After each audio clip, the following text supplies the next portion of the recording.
Nicolae Gheorghe s-a născut într-o familie de romi, cu bunici din neam de fierari și lăutari, pe 12 noiembrie 1946, în Roșiori de Vede, orășel din județul Telorman.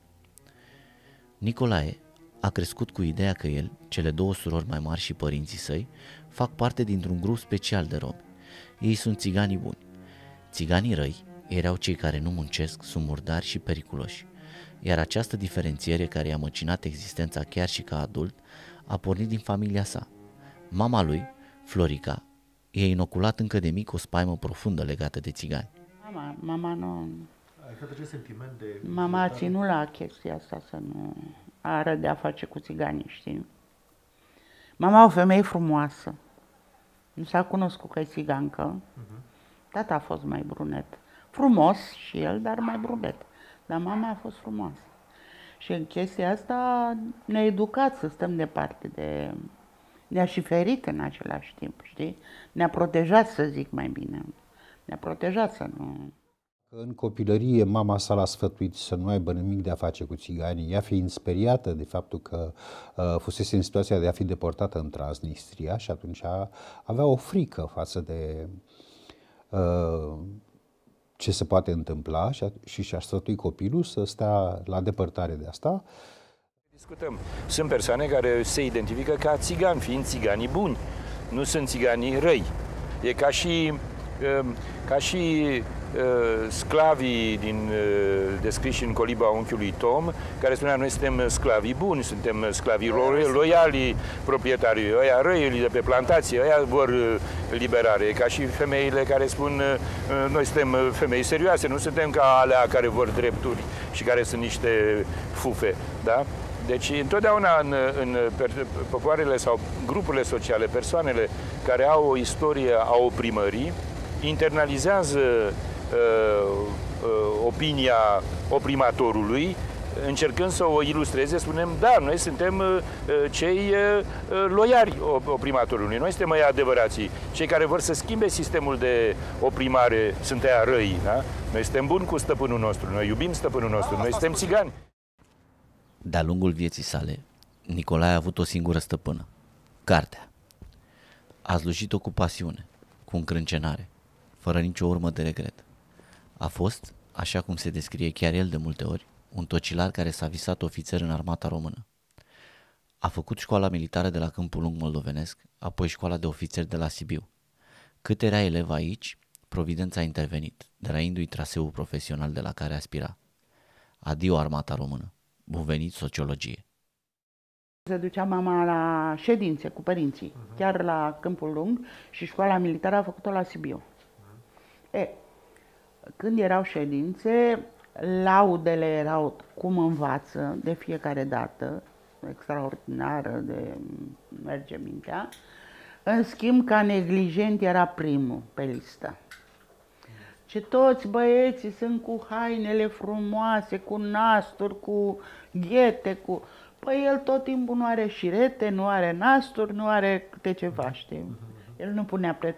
Și chiar viața lui de acum nu punea preț pe îmbrăcăminte. Tatăl său, Angel, și-a dorit ca Nicolae, un copil cu rezultate extraordinare la învățătură, să devină agronom.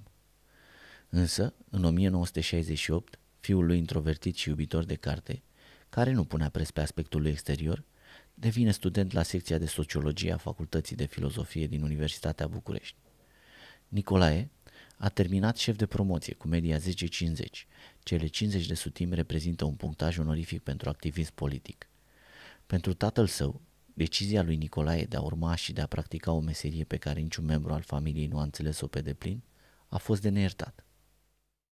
De asta vă spun, tata vroia să dea la agricultură, știi, și n-a vrut la agricultură și a dat la sociologie. Care tata, până când a închis ochii, n-a fost mulțumit de alegerea lui. Și chiar acum când a apărut, după Revoluție, cu țiganii, de apărea tot timpul la televizor, vecinii din bloc îl felicita, ce băiat deștept ai, ce nu știu ce. Nu era încântat. Bunicul era mai... Eram student la drept la începutul anilor 70 și aveam o prietenă la sociologie care era colegă cu el și cu Vadim și mergeam să o aștept când ieșea ca să iasă de la cursuri, mergeam să o aștept în biblioteca de la etajul 1 din clădirea universității. Am avut, deci, posibilitatea să îl cunosc pe el, dar să-i cunosc și pe cei apropiați din zona de la sociologie și mi-l aduc aminte, nu știu de ce, parcă și acum îl văd în costum. Cred că era îmbrăcat foarte sobru, aproape tot timpul, așa mi-l aduc aminte acum, era cu haină, dar eram îmbrăcați mai sport, mai tinerește. E adevărat că el era puțin mai în vârstă, era probabil cu un alt tip de experiență de viață. Îi plăcea să citească. Probabil că era vorba și de o ambiție intelectuală și de dorința de a arăta că poate să fie cel mai bun și avea rezultatele cele mai bune. Și toată lumea știa asta în grupul de la filozofie. Cât a fost elev de liceu și student, Nicolae și-a ascuns originea romă, alegându-și iubitele și prietenii exclusiv dintre români. Așa cum el însuși spune într-un interviu acordat lui Iulius Rostaș, Nicolae a ales momentul în care a încetat să mai fie un român mascat, ce a început să se prezinte ca țigan sau rom. În discuția mea cu Nicolae povestește întâmplarea când merge cu un prieten la Târgu Neamț și acolo la un eveniment un petrecăreț, un individ roșcat, ținea minte foarte bine detaliile respectivului, da? Fiind cu prietenul cel mai bun, cu care nu avusese încă o discuție despre etnie și apartenența lui la minoritatea romilor, respectivul întreabă așa direct: bă, de ce ești tu țigan? Și atunci asta l-a pus pe Nicolae într-o încurcătură și a rămas întrebarea asta în minte pentru mult timp și detaliile respectivului eveniment l-au urmărit, da, de-a lungul vieții. Și sentimentele induse de o întrebare atât de directă într-un moment neașteptat l-au pus să reflecteze asupra identității lui. În 1982, Europa face cunoștință pentru prima dată cu Nicolae Gheorghe, însă prin penița lui Alexandru Danciu. Dragă domnule Pule, articolul dumneavoastră publicat în ziarul Le Matin din 15 februarie, despre care am aflat în România prin intermediul postului de radio Europa Liberă, m-a tulburat și m-a indignat profund și mi-a ridicat în față o gravă problemă de conștiință. Cum este posibil ca asemenea lucruri să se întâmple astăzi în România? Încercând să găsim un răspuns, suntem nevoiți să constatăm cu amărăciune că, într-adevăr, în viața noastră cea de toate zilele, suntem confruntați cu suspiciunea, frica, abuzul, violența și toate celelalte aspecte ale terorii. Dar ne-am obișnuit cu acestea și le ignorăm, ori ne facem că le ignorăm pentru a ascunde nouă înșine frica sau rușinea de a ne fi frică. Sau poate și pentru că vrem cu orice preț să nu reținem decât ceea ce ar putea da impresia unor schimbări în sensul respectării omului și cetățenilor țării noastre. 20 februarie 1982, 20 februarie este ziua abolirii, celebrării sau comemorării, cum doriți, abolirii sclaviei romilor în țările române. Nicolae Gheorghe a scris un text care se numea Mărturia unui țigan, prin care critica direct statul român. A publicat acest text și alte două texte în revistele din Franța, a fost citit la Europa Liberă, ceea ce a însemnat că a devenit un dizident, i s-a interzis să mai iasă din țară, au fost tot felul de repercusiuni, de suferințe personale, i s-a deschis un dosar care s-a și publicat acum, sunt 2 volume groase, peste 1000 de pagini, în care se vede cum ani de zile a fost urmărit de securitate Nicolae Gheorghe și până în 1990, cum vă spuneam, nu a putut să iasă din țară.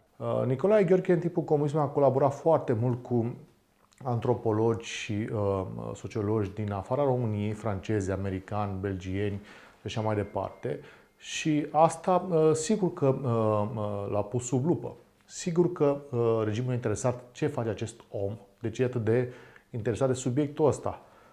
Bașca, când s-a aflat că este și rom, i s-a pus eticheta țigan naționalist în arhivele securității, care există și acum, adică există un dosar care se cheamă Țigani naționaliști, iar Nicolae Gheorghe domină acest spațiu.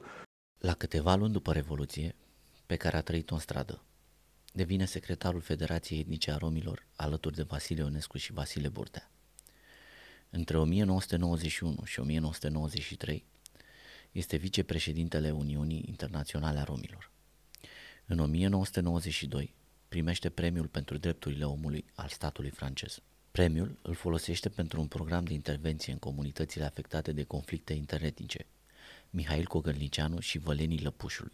Au fost printre primele proiecte de intervenție locală în care instrumentarea cazurilor de abuz și accesul la sănătate și educație erau baza acțiunii locale. În 1993 primește premiul Bruno Kreisky pentru servicii aduse drepturilor omului în Europa. În același an, fondează alături de alte instituții etalon și organizații Asociația Romani Cris, ONG care devine una dintre cele mai puternice organizații pentru drepturile omului în România și în Europa și, în același timp, școala de activism pentru noi generații de activiști romi. Romani Cris, it is a combination of activism, human rights and the kind of, let's say, knowledge or social skills that I learned in the school and then in the institute. So it is this combination in the Romani movement. It is supposed to be a service-oriented organization serving the Roma with human rights information and militant advocacy for human rights. Then we moved toward projects, schooling, health, community health, income-generating activities. So we started to become more service providers for, let's say, social economic rights, not only civil and political rights. It's this combination of rights which is continuing to challenge myself. I grew in a tradition of social and economic rights, which was Marxism and communism. Then after 1990s, I discovered much more clearly the civil and political rights. I like to reach a combination of the two for the specific case of Roma. So Cris, it's a search for this kind of combination. I don't know how successful we are, but we are continuing to search for it. În 1995 a organizat o campanie în favoarea adoptării termenului de rom. Această campanie a fost o reacție împotriva unui memorandum al Guvernului României care propunea oficializarea termenului de țigan. Un al doilea memorandum al Guvernului din 2000 spune că termenul de rom este cel adecvat. Deci OSCE-ul s-a pronunțat în problema asta, este rom. În 1997 primește pentru Romani Cris premiul Uniunii Europene și Statelor Unite pentru drepturile omului și democrație. Între 1998 și 1999 s-a numărat printre artizanii principali ai înființării grupului de lucru al asociațiilor rome. Grupul a fost partenerul guvernului în elaborarea primei strategii naționale pentru romi în 2001. În mai 1999, Nicolae Gheorghe a fost ales dintre 60 de aplicanți pentru funcția de consilier pentru romi și sinti, poziție în care a rămas până în 2006. După ce își încheie mandatul la OSCE, se retrage practic din viața politică sau ONG-istă, chiar dacă romii rămân preocuparea lui principală. În privința contribuției domniei sale din funcția de șef al Biroului pentru Romi al OSCE, din această poziție a determinat statele participante ale OSCE-ului să adopte un plan de acțiune al OSCE-ului pentru romi. A fost prima încercare de coordonare a politicilor față de romi între țări și între țări la un nivel destul de înalt al birocrației. Trebuie să recunosc că dacă ar fi să împărțim viața lui Nicolae pe mai multe perioade și episoade, prefer episodul de după OSCE și până la stingerea lui, pentru că a avut o perioadă de autoreflexie în care, așa cum spunea el în interviu, a încercat să treacă dincolo de activistul Nicolae Gheorghe, dincolo de greșelile omenești pe care le-a făcut și să reflecteze la ce erau învățămintele din filozofia kantiană. Și aici, în acea perioadă, mi-a plăcut de Nicolae foarte mult capacitatea lui de a se uita critic la acțiunile proprii. Cea mai pregnantă imagine pe care o am este aceea lui Nicolae Gheorghe, proaspăt numit la OSCE, invitat la o conferință pe problematica minorităților și în special a minorității roma în Europa Centrală la Bratislava, organizată de Banca Mondială, conferință la care a fost vedetă. A fost nu numai foarte coerent în momentul în care a făcut prezentarea, dar modul în care reușea să elaboreze ideile i-a impresionat foarte mult pe participanți. A fost vedetă nu numai în sensul că în perioada dezbaterilor a fost activ, ci în pauze toată lumea era alături de Nicolae Gheorghe, care era bun vorbitor de engleză, de franceză, era sociolog și prezenta o altă imagine decât liderii comunităților rome care erau prezenți în acea conferință, care vorbeau doar limbile naționale, care nu reușeau să elaboreze foarte mult, puteau prezenta povești, dar nu puteau să elaboreze din punct de vedere teoretic pe tema aceasta. Ceea ce însă i-a impresionat cel mai mult pe participanți a fost afirmația lui Nicolae Gheorghe că este rezultatul politicii corecte comuniste. Că fără politica corectă comunistă, fără școala militară, fără tot ceea ce i-a creat comunismul, nu ar fi putut de fapt să se dezvolte. Nicolae Gheorghe, cel de după 1990, este un activist care înțelege că reușita creării unui statut a romilor depinde de presiunea pe care o poate face prin instituții internaționale. În 1990, de altfel imediat după pogromul din București, din 14-15 iunie, reușește un punctul 43, cred, în declarația OSCE, CSCE la vremea aceea, care condamnă violența împotriva romilor și își propune să gândească în termeni de cooperare și securitate problematica romă. Ceea ce s-a și întâmplat de altfel, adică începe o întreagă epocă a presiunilor internaționale pentru recunoașterea romilor ca minoritate națională. Nicolae was, as many other leaders, an evolution of thought. He didn't have very strict ideas. He was expressing ideas, and as he was speaking, he was actually thinking. So he was in some way searching for thought partners by expressing his ideas. That's why there is no fixed idea, at least the way I understood Nicolae. There is no fixed idea. He was constantly thinking out loud. That's why I think his idea of Roma as a nation is not new, because there were people also talking about this. But he was going deeper. He was going into intricacies, into meanings, into implications of that in many different forms. And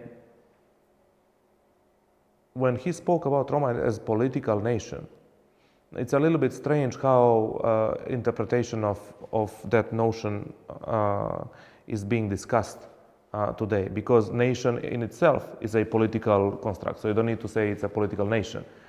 But I think that kind of guiding vision that he had was a lot about organizing through formal representation.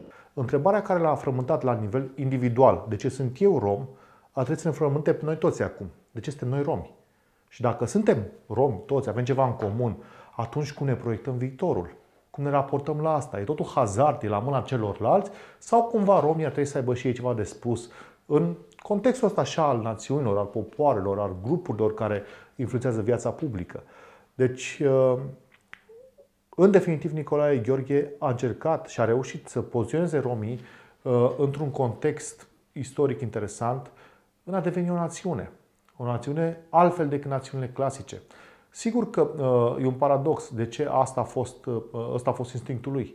Pentru că răspunsul meu din interacțiunile cu el, că nu a avut o altă cale. A trebuit să-și imagineze coeziunea de grup dincolo de grupările de rom, grupulețele de rom, diviziunile interne. A trebuit să vadă ce este în comun, ce ne leagă, pentru a ne reprezenta cumva interesele tuturor.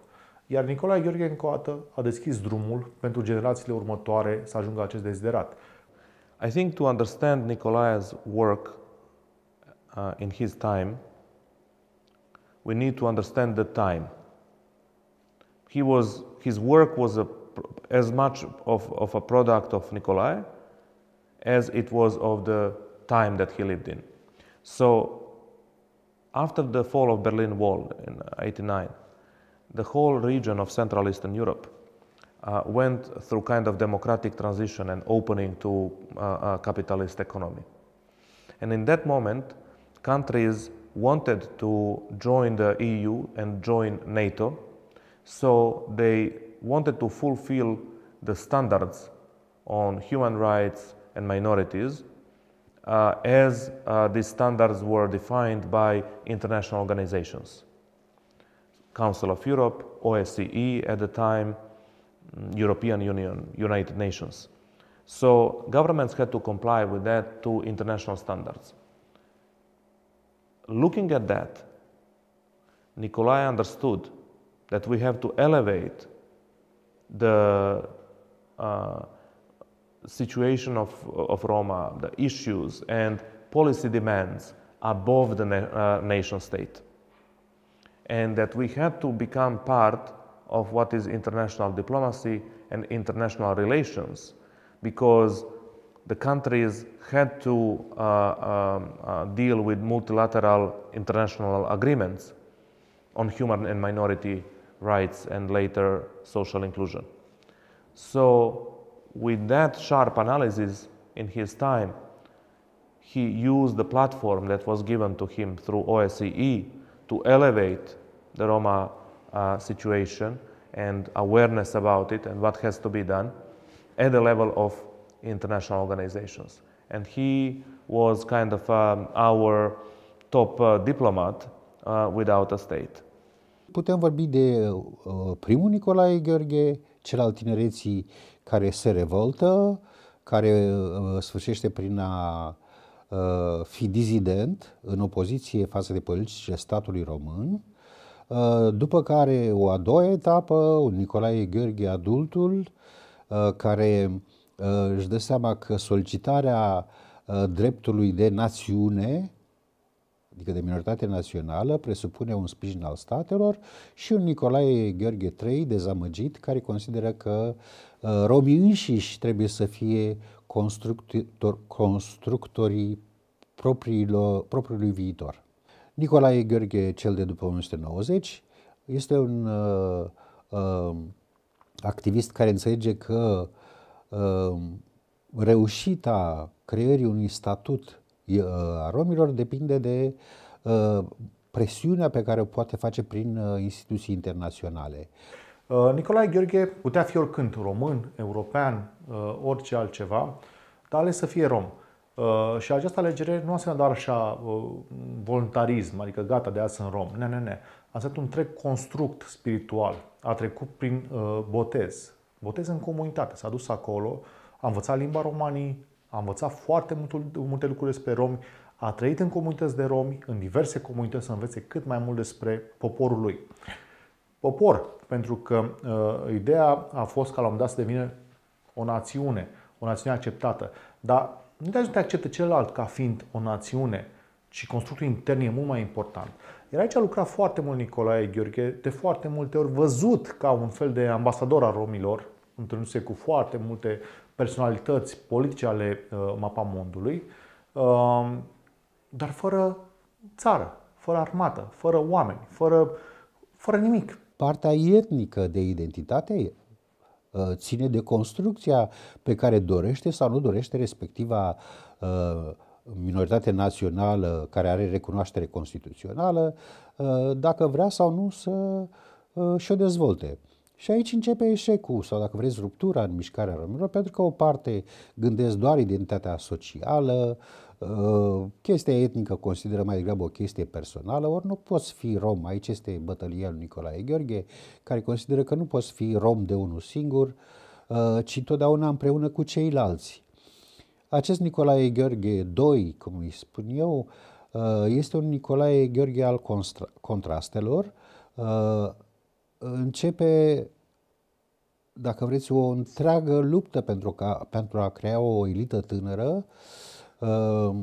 Aș aminti programe uriașe pe care le-a dedicat tinerilor încă din anii 90, dar care eșuează tocmai pentru că perspectiva atât politică cât și civică este cosmopolită. Nicolae însuși, în 2006, se reîntoarce în România și începe o perioadă tristă în care își reproșează excesiv, părerea mea, erorile, sau dacă vreți, nu neapărat erorile, ci eșecul.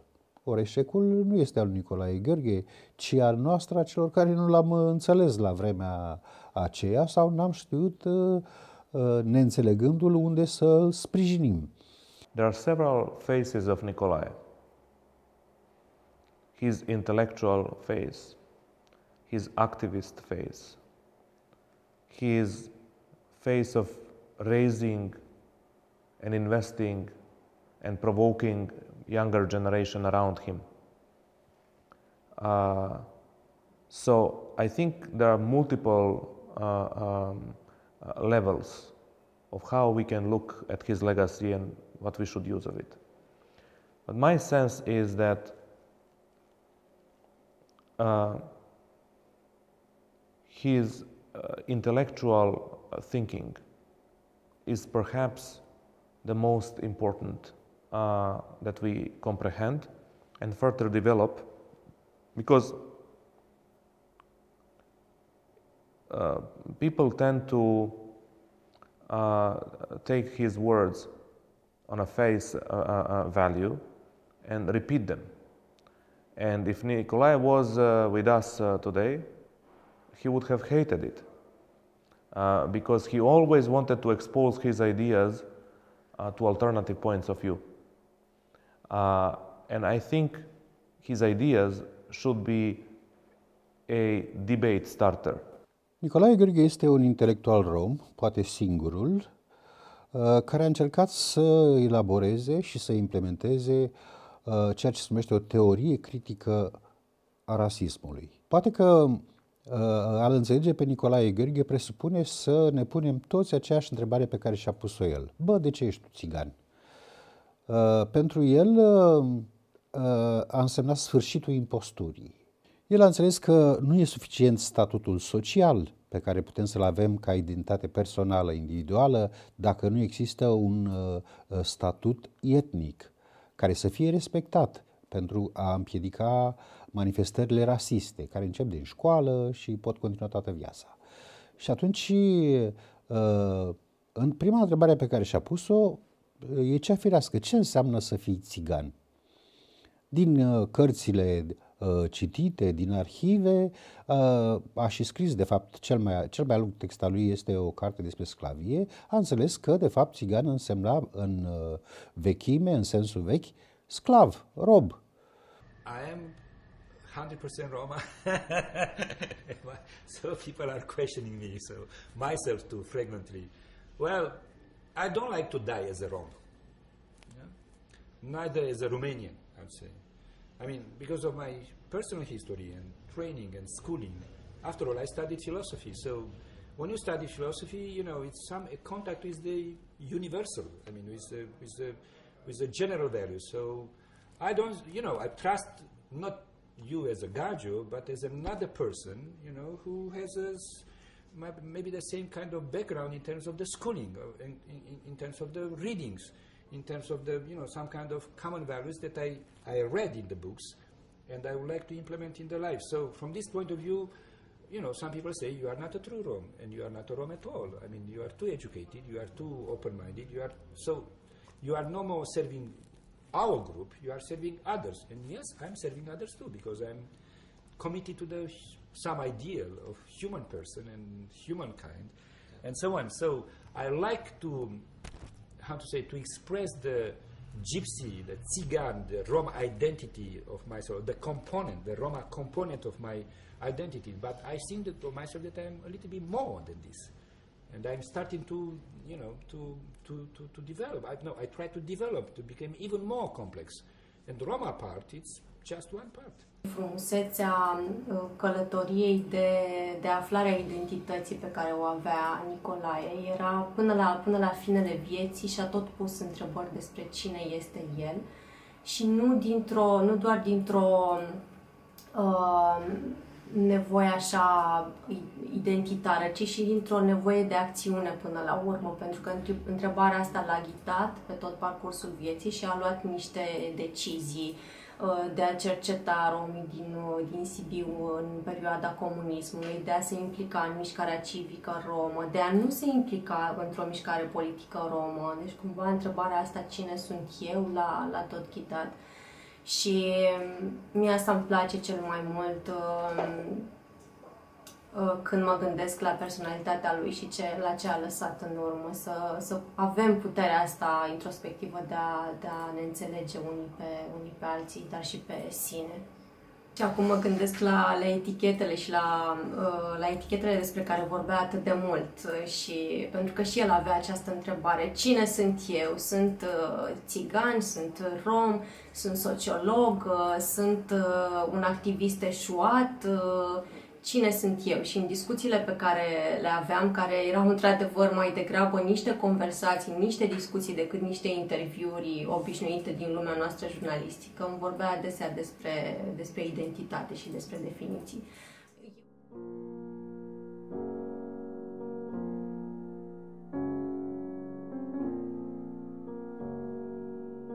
Mă gândeam la Nicolae Gheorghe ca care un om extraordinar de nefericit, care a trăit într-o epocă istorică care n-a fost capabilă să îi asigure dezvăluirea completă. Pe de o parte comunismul, în care sigur că s-a format și care i-a oferit o serie de avantaje, dar l-a ținut și marginalizat. Pe de altă parte, noua epocă în care a înflorit, dar în care, de fapt, nu i s-a oferit deloc posibilitatea să își pună în aplicare ideile. Nicolae Gheorghe a fost nu doar un sociolog și un militant, a fost un om. A fost un om care a suferit enorm de mult pentru a reprezenta pe cei care nu se puteau reprezenta. Este o figură marcantă a sfârșitului secolului 20 în România, care trebuie să-și găsească locul în ansamblul personalităților românești, atât în domeniul sociologiei și în special a sociologiei minorităților, cât și în domeniul dezvoltării democratice. Cred că în lumea oamenilor care muncesc sau care sunt atenți față de organizațiile civice rome sau față de ce se întâmplă în lumea asta, mai sunt momente când ne amintim de Nicolae sau când ne amintim de ceva în ce el credea. Dar cred că, fără îndoială, ăsta este prea puțin pentru un gânditor de un așa calibru. Poate că ar fi mai bine ca tot ce el și-a dorit și tot ce, cumva toate ideile pe care el le-a avut să ajungă mult mai departe. Nu e de ajuns să vorbim despre Nicolae Gheorghe ca un, nu știu, erou al romilor, ceea ce probabil a fost. Neplăcut asta în orice caz. Ci mai degrabă despre ideile celui care a fondat ideea de națiune romă, celui care a fondat mișcarea civică și politică a romilor, celui care și-a dorit ca copiii născuți în comunitățile de romi să nu mai întâmpine rasismul și întrebarea aia stupidă: ia zi-mă, ce ești țigan? Ceva genul ăsta. Batjocura asta pe care o simțim cu toții dintre noi. Sau am zis-o cândva. E momentul să spunem, băi, stop, ajunge. Ca să facem asta fără a lucra în toate comunitățile de romi, fără a organiza comunitățile de romi, fără a fi activi acolo, realmente activi, nu vom schimba nimic. Poate că e timpul să schimbăm ceva. Eu am perceput altceva din școala generală făcută în anii 50, în liceu făcut în anii 60, în facultate făcută în anii 68-72, adică am luat partea, să spunem, de umanism, internaționalism, de cosmopolitism. Eu am vrut să fiu și încă, sper să, până la moarte, să reușesc să știu că sunt om. N-am vrut să fiu ca și comunist, n-am vrut să fiu nici muncitor neapărat, nici român. Am vrut să fiu om, adică am rămas cu idealul umanist al omului, așa cum l-am perceput noi, în forma aia trunchiată, alienată prin lecturile de bibliotecă publică, dar totuși am luat contact cu ceva de gânditori și literatura renașterii, a enciclopedismului francez, a filosofiei pe care am studiat-o așa fragmentar. Din punctul meu de vedere, Nicolae Gheorghe a fost până în prezent cel mai mare gânditor rom. A fost un om dedicat cauzei mișcării romilor, care a influențat dezvoltarea mișcării romilor atât în România cât și la nivel internațional. Și cred că la sfârșitul vieții a devenit conștient că deciziile lui personale uneori au influențat această dezvoltare și încerca această reflexie critică personală pentru a înțelege, da, într-un fel, ce a greșit și cum ar fi putut fi mai bine. În rest, pentru mine, Nicolae a fost și un prieten și un model de urmat. Da.